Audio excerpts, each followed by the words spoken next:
সরকারের নানামুখী সেবা উন্নয়নমূলক কর্মকাণ্ডে লায়ন সদস্যদের সর্বাত্মক সহযোগিতার হাত বাড়িয়ে দেওয়ার আহ্বান জানিয়েছেন রাষ্ট্রপতি মোহাম্মদ শাহাবুদ্দিন। রাজধানীর একটি হোটেলে Lions club international multiple district ৩১৫ বাংলাদেশের ৩৭তম বার্ষিক কনভেনশন ২০২৪-এর উদ্বোধনী অনুষ্ঠানের প্রধান অতিথির ভাষণে এ আহ্বান জানান তিনি।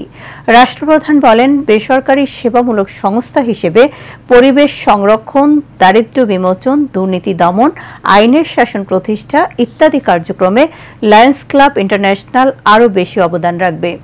বিশ্বের অন্যান্য দেশের মতো বাংলাদেশেও মানব কল্যাণ ও সামাজিক বিভিন্ন সমস্যা সমাধানে লায়ন্স ক্লাব দায়িত্বপূর্ণ ভূমিকা পালন করছে উল্লেখ করে তিনি বলেন, দুস্থ অসহায় মানুষের সহযোগিতা, ছিন্নমূল মানুষের পুনর্বাসন, শিক্ষা সামগ্রী বিতরণ, স্বেচ্ছায় রক্তদান কর্মসূচি ও বৃক্ষরোপণ অভিযান সহ যেকোনো প্রাকৃতিক দুর্যোগে বিপন্ন মানুষের পাশে দাঁড়িয়ে আর্তমানবতার সেবায় এগিয়ে এসেছেন।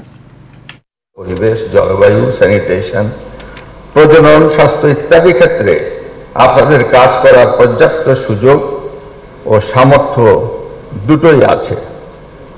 সমাজের সচ্ছল নেতৃস্থানীয় ব্যক্তি হিসাবে আপনারা এসব জনকল্যাণমূলক কাজে সম্পৃক্ত হলে আত্মমানবতার সেবার পাশাপাশি দেশের সার্বিক উন্নয়ন ও অগ্রযাত্রা ত্বরান্বিত হবে।